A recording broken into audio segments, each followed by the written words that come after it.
Looks great, huh? From here, everything looks great. But things aren't always what they seem. The United States ain't doing nothing for us, man. When I used to shoot dope, I didn't have fear. But after coming down from the drugs, I would start feeling fear, and that's when I would go back to get high again. Frank vanished, and no one ever saw him again.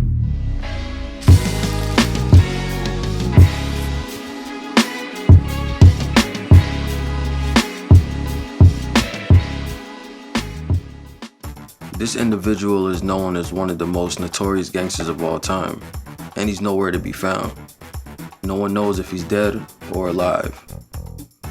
He got out on a $325,000 bail, grabbed $15 million from his safety deposit, picked up his mistress, left his family behind, and disappeared. Frank Matthews hasn't been seen since 1973. Frank Matthews was born in Durham, North Carolina on February 13, 1944. Durham in the mid-1900s was a predominantly African-American area. Residents of the town owned their own churches, schools, insurance companies, banks, stores, and barbershops. Frank attended Hillside High School with his friends from the neighborhood, and later on down the road helps one of them pay for law school with his drug money. When Frank was 17, he found a hustle stealing chickens and selling them as his own. And in the spring of 1961, he was arrested after police found him on Canal Street. He was polite with the police officers and didn't give them any trouble. The officers mentioned that in his court case, and he was released back to the streets. A year after the arrest, Frank left for Philadelphia, where he got involved in a numbers game. Why do you think there is such a problem with gang warfare here in Philadelphia? Why is it such a big problem in Philly? In Philly, but truthfully, like I look at it towards like it's a lack of opportunity and select recreation facilities throughout the city. You know, there's a lack of, say, really things for the younger fellas to do. You know, like there's limited on jobs. There's no place for them to go. There's nothing for them to do. So they stay on the corner, you know, and like it's a thing like it's activity to them, you know, fighting among each other. That's their recreation, fighting. Yeah. Have you ever been in gang? Goodman, have you been involved yourself in gang fights and killings? I've been in gang fights, but not in the killings. Frank then relocated to Bed-Stuy and becomes a barber. The barbershop at the time was the perfect place to run numbers.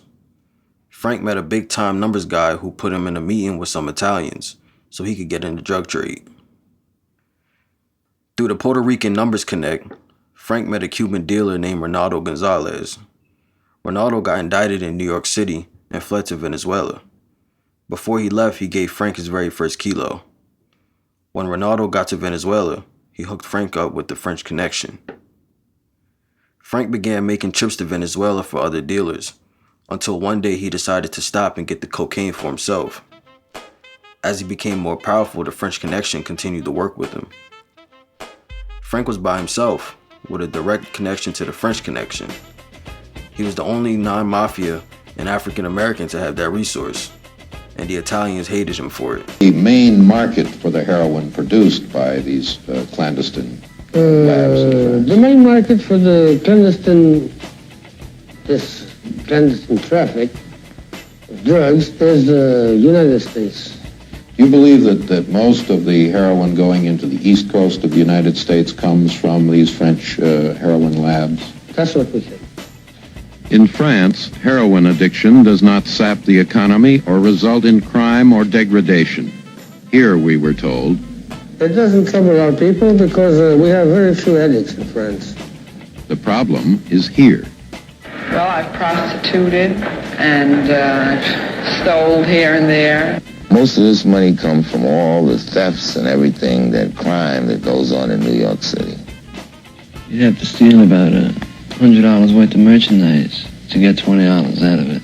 For $100 a day, 7 days a week, that would be more than $36,000 a year, is that correct? It sounds fantastic, but we do it. It's estimated that in the city of New York there are more than 25,000 addicts, and that they are responsible for not less than 25% of our total crimes. The great majority of crimes committed by them do pertain to crimes against property. That Peter's giving to you right now, you understand? The sale of heroin on a street corner in New York cannot be stopped in part because the production of heroin is not stopped in Marseille, France.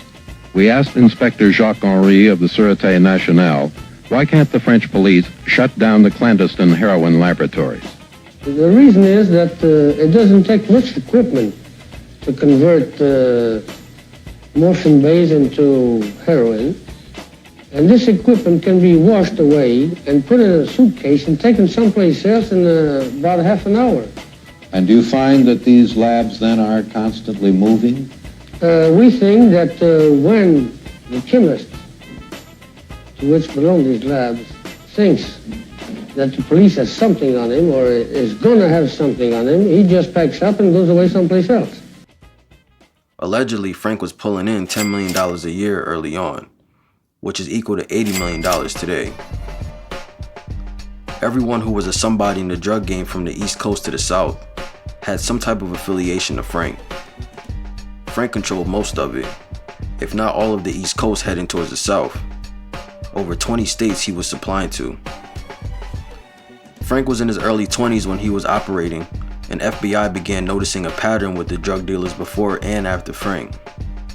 The major ones were all from North Carolina: Frank Lucas, Leslie Ike Atkinson, aka Sergeant Smack, and now Frank. Frank got married to Barbara Hinton and lived in Flatbush on Clarkson Avenue with their 3 kids. He told people he was in the real estate business. Also, he lived in an apartment before they got a house, which many of his associates thought was crazy. Frank kept a very low profile as he was on the rise. He didn't take many pictures with him or his family, but he was also very social, inviting tutors to come to the home to help his boys with their homework. Frank was still affiliated with Philadelphia and set out to start another franchise out there. He worked with Major Coxon, Cadillac Tommy Farrington, who came up with Frank in North Carolina, John Pop Darby, who became a trusted lieutenant, and Tyrone Mr. Millionaire Palmer. The Philly Black Mafia didn't like Frank because they usually extorted the dealers who wanted to set up shop in certain areas, so the Philly Black Mafia took their anger out on his workers. One night, when Tyrone Mr. Millionaire and a few of Frank's other associates went out to the Club Harlem, Philly Black Mafia members pulled out their guns and killed Tyrone, along with a girl and 3 of his bodyguards. No witnesses came forward, and Frank left Philly alone after that. The Philly Black Mafia finished off the rest of Frank's Philly-based crew, and Major Coxon was killed also. The police started to notice Frank's business after raiding his lieutenant Mickey Beckwith's apartment back in Brooklyn, where they used to bag up the heroin. The apartment was nicknamed the Ponderosa. Frank would have the workers in there stripped before bagging up the heroin, bagging anywhere from 10,000 to 20,000 bags a night. The bag cutters would work 24 to 36-hour shifts. We're not going to sermonize. You get enough of that. Besides, we're all in the same bag. From the guy who uses coffee as a stimulant to the junkie who overdoses on heroin. We all use chemicals for non-medical purposes. Some harmful, some harmless. Some legal, some illegal. It's the type of chemical you use and the amount that should be important to you. Heroin. This is part of a $12.5 million illegal consignment seized earlier this month by the New York police, enough to feed the habits of all the city's drug addicts for several weeks. In this apartment, police found enough equipment to make up a heroin processing laboratory. The raid was just one of hundreds made every year all over America in an effort to curb one of the nation's most rapidly growing social problems, drug addiction. There's hardly a sector of American society that's not affected to some degree by drug abuse. Official estimates claim there are now 300,000 addicts of heroin alone, and a growing proportion of them are teenagers. Over 20% of all drug deaths in New York last year were minors, and new users are turning up every week in high schools, on factory floors, and among the legions of dropouts in the hippie subculture. Here at New York's Odyssey House Treatment Center, some of the youngest of them have horrifying tales to tell. Every day I had taken heroin. For a year and a half? Yes. How much was it costing you? Well, I really couldn't say, but it cost enough to kill myself.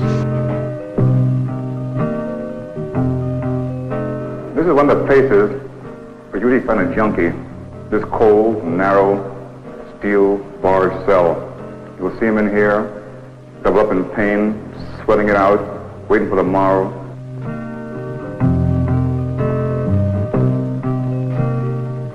I really didn't know who I was, what I was or where I was going. He is socially dead, morally dead, and soon he will be physically dead. Drugs are a cop-out. It really doesn't help the matter any, makes it worse. This is where the addicts live, if that is the right word, in the derelict slum buildings that have been abandoned by their owners, in the rat-infested basements near coal-burning furnaces, holed up anywhere to get out of the cold and wait until it is time to finance the fix.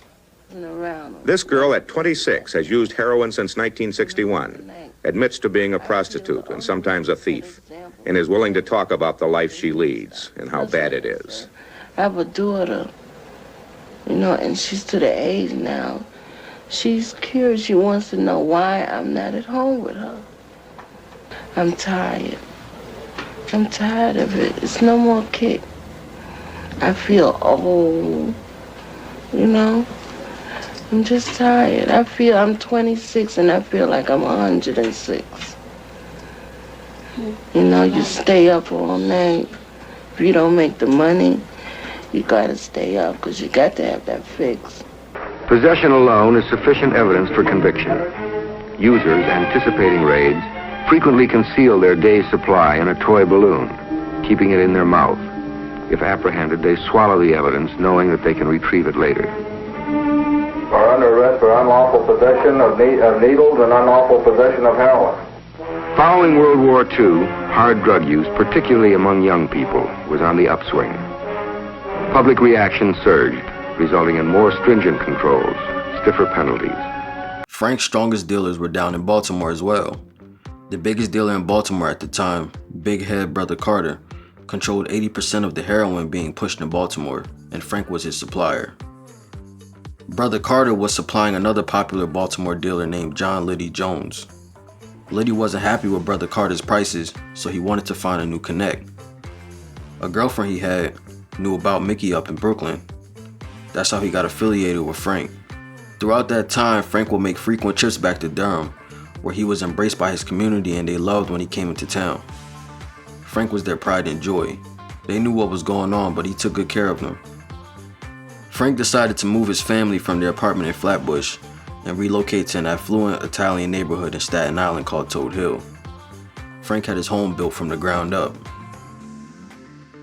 At this time, Frank was selling heroin, but also wasn't afraid to move cocaine, so his profits doubled. His neighbors, one next door and another across the street, was Tommy Three Fingers Lucchese, boss of the Lucchese crime family, and Big Paul Castanello, the underboss of the Gambino crime family, who was later killed by John Gotti. Frank would have dealers from different states come to his house to party, and they partied hard. The bosses didn't like that Frank was so rich by himself and didn't need them for anything. Frank did whatever he wanted. They began to threaten Frank. He responded by saying that if they touched one of his men, he would go on Mulberry Street and take out every Italian he saw. The Italians wanted Frank dead, but he didn't care. Las Vegas was a frequent spot for New York dealers, and everyone knew Frank. Frank and his team would bring the money to Vegas so they could launder it, pay for the rooms, then afterwards fill suitcases up with money to bring back to the hotel. Carlo Gambino, head of the Mafia Commission, told Big Paul to inform the FBI of the license plate numbers on the cars of the dealers who showed up to Frank's house. Through that information, DEA tracked Frank and his associates over in Vegas during the first week of January in 1973. The morning after he arrived, he was indicted by the local DEA agents. His bail was $5 million, the highest bail ever at the time. Frank and his associates were placed in Clark County Jail. When the DEA interviewed him, he told them that he wasn't going to talk to white prosecutors. So they called Marshall Butler, the U.S. Marshal for Brooklyn. Frank told Butler that he was tired of paying the Italians. Frank told him about the Italians so they could focus on them instead. The CIA stepped in and told the DEA to leave the French connection out of Frank's case. Frank told his fellow dealers, Courtney Brown and Liddy, who were also in county jail with him, that once he posts bail, he was leaving for good. Frank then gets extradited back to New York City. Frank's bail was $325,000, which his friends and family back in Durham raised for him so he wouldn't have to spend his own money. When Frank went to court, he asked the judge if he was looking at a life sentence, something the DEA didn't want him to know, and the judge mistakenly told him yes. When Frank was released, he packed his things, and the last time anyone saw him in Brooklyn, he was speeding through a red light. An NYPD officer spotted his car and chased him, only to end up losing his way and Frank got free.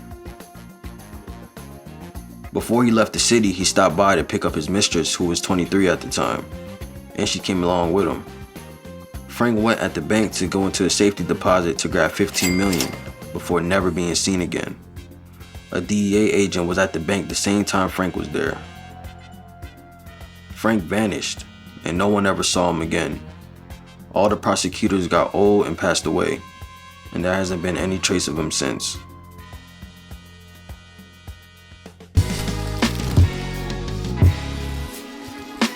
Hit the subscribe button and follow my social media accounts on Twitter and Instagram. Thanks for watching.